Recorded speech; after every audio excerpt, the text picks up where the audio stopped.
آج جس چیز کی ہمیں سب سے زیادہ ضرورت ہے وہ ہے اخلاص. ہماری عبادتوں میں، ہماری ہر نیکی کے اندر اس کا ہونا بہت ضروری ہے. وَمَا أُمِرُوا إِلَّا لِيَعْبُدُوا اللَّهَ مُخْلِصِينَ لَهُ الدِّينَ. اللہ فرماتا ہے لوگوں کو حکم نہیں دیا گیا مگر یہ کہ وہ اللہ کی عبادت کریں تو خالص اسی کے لیے، خالص اس کے لیے کہ کسی اور کو شریک نہ کریں. حتیٰ کہ اگر آپ نماز پڑھ رہے ہیں اور آپ کو دل میں یہ احساس ہونے لگے کہ اتنے لوگ مجھے دیکھ رہے ہیں تو میں سیدھا ہو جاؤں نماز پڑھنے کے لیے، تو اگر لوگوں کے دکھاوے یا ریاکاری کی نیت آئی تو اس کو شرک خفی کہا گیا ہے. یہ چھوٹا شرک ہے، چھپا ہوا شرک ہے. عام گناہ کی بات نہیں، شرک کی بات کر رہا ہوں. کیونکہ خالص اللہ تعالیٰ کے لیے جو عبادت ہونی تھی اس میں تم نے دوسروں کو بھی شریک کر لیا ہے. دوسروں کی رضا، دوسروں کے خیال، دوسروں کی مرضی، یہ ایک ایسا مرض ہے جس نے ہمیں پکڑ رکھا ہے. آج لوگ کیا بولیں گے، لوگ کیا کہیں گے، اسی مرض میں پوری زندگی گزر جاتی ہے. ڈھنگ کے طریقے اپنا نہیں پاتا ہمارا نوجوان صرف اسی بات پر کہ لوگ کیا بولیں گے. ٹوپی پہننے میں شرم آتی ہے کہ لوگ کیا بولیں گے، داڑھی رکھنے میں شرم آتی ہے لوگ کیا بولیں گے. لوگ کچھ نہیں بولیں گے، جب تم مرو گے تو صرف انا للہ بولیں گے اور کچھ نہیں. انا للہ و انا الیہ راجعون، اس کے علاوہ کیا کہیں گے آپ کے مرنے کے وقت. میرے عزیزوں، لوگوں کے احوال اور ان کے کوائف الگ الگ ہیں. تم اگر لوگوں کے لیے جیتے رہو گے تو کبھی قرار و سکون نہیں آ سکتا. اسی لیے صحابہ اکرام رضوان اللہ تعالی علیہم اجمعین علل اعلان یہ کہتے تھے.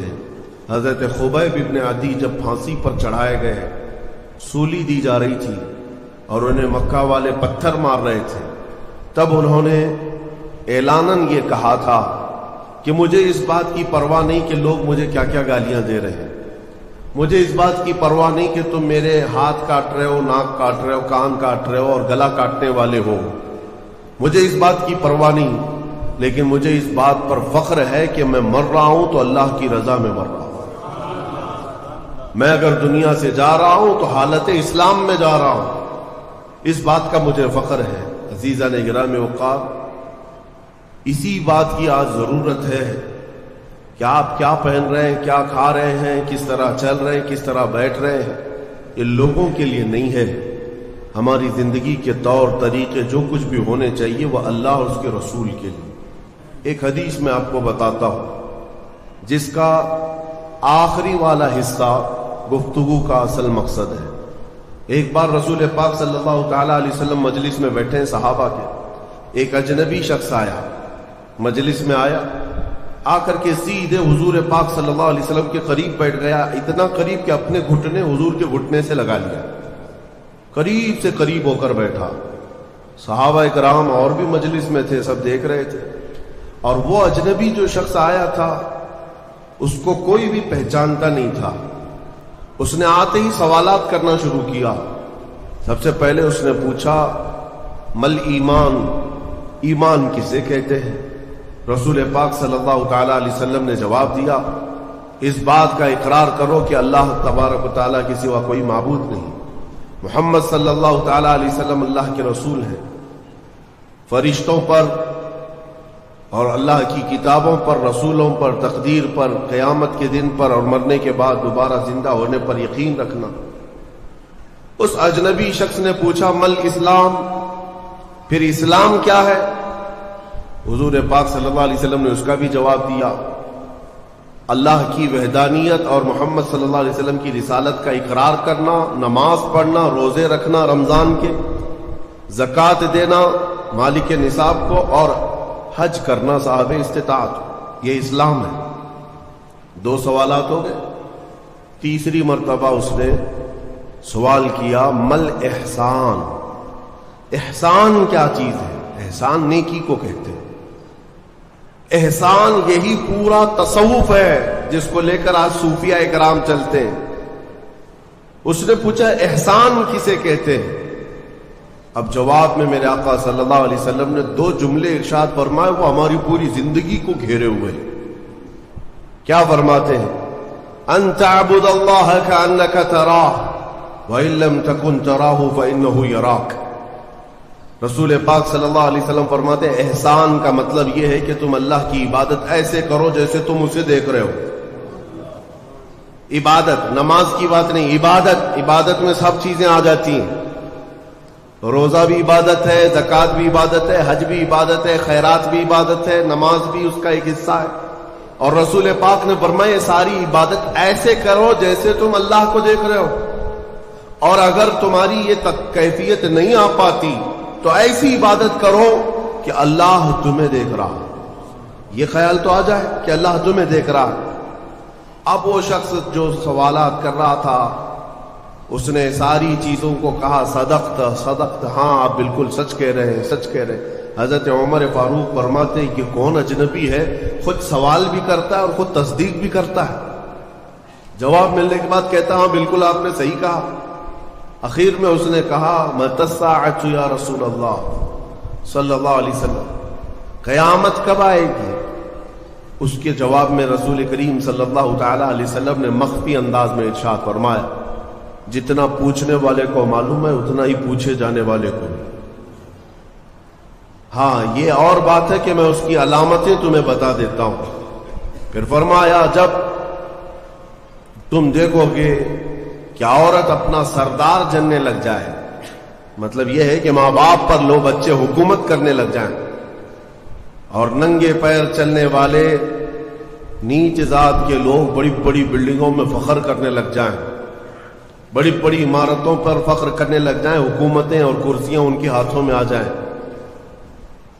اور پھر جب تم دیکھو کہ گانے باجے کی کثرت ہو جائے، یہ دوسری احادیث کا مفہوم بھی اس میں آپ کے ساتھ رکھ رہا ہوں، زنا عام ہو جائے، تب تم انتظار کرو کہ قیامت بہت قریب آ چکی۔ میرے عزیزوں، حضرت عمر فاروق رضی اللہ تعالیٰ عنہ فرماتے ہم سب سن رہے تھے اور وہ اجنبی آیا اور سوالات کیا اور چلا گیا۔ حضرت عمر کہتے ہیں میں فوراً مجلس سے اٹھ کر باہر گیا کہ اس کو پکڑ کر کے پوچھوں کہ اتنے اہم سوالات کہاں سے لایا تھا، لیکن رسول پاک صلی اللہ علیہ وسلم نے مجھے بلایا، ادھر آؤ عمر۔ وہ کوئی مسافر نہیں تھا، وہ جبرائیل امین تھے جو تمہارا دین سکھانے آئے تھے۔ اتاکم جبرائیل یعلمکم دینکم، وہ تمہارا دین سکھانے تمہیں آئے تھے۔ بہرحال یہ حدیث جبرائیل اس کو کہتے ہیں۔ اس میں جو لفظ آیا ہے کہ تم اللہ کی عبادت ایسے کرو جیسے تم اسے دیکھ رہے ہو، یہ ہماری پوری زندگی کا حصہ ہونا چاہیے، پوری زندگی کا حصہ۔ اسی لیے میرے آقا صلی اللہ تعالی علیہ وسلم سے سوال کیا گیا تھا، صحابہ نے پوچھا دنیا کی طاقتور چیزوں میں بڑی طاقت والی چیز کون سی ہے؟ ترتیب وار حضور اکرم صلی اللہ تعالی علیہ وسلم نے ارشاد فرمایا لوہا ہے، لوہا بہت مضبوط چیز ہے۔ صحابی نے پوچھا کیا اس سے بھی زیادہ طاقتور کوئی چیز ہے؟ کہا ہاں اس سے بھی زیادہ اگر طاقت آگ میں ہے، کیونکہ آگ لوہے کو پگھلا دیتی ہے۔ پوچھنے والے نے کہا کیا آگ سے بھی زیادہ طاقت کسی میں ہے؟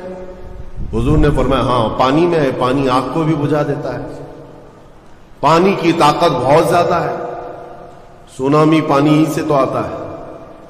اور اس کے بعد پھر پوچھنے والے نے کہا کیا پانی سے بھی زیادہ طاقت کسی کی ہے؟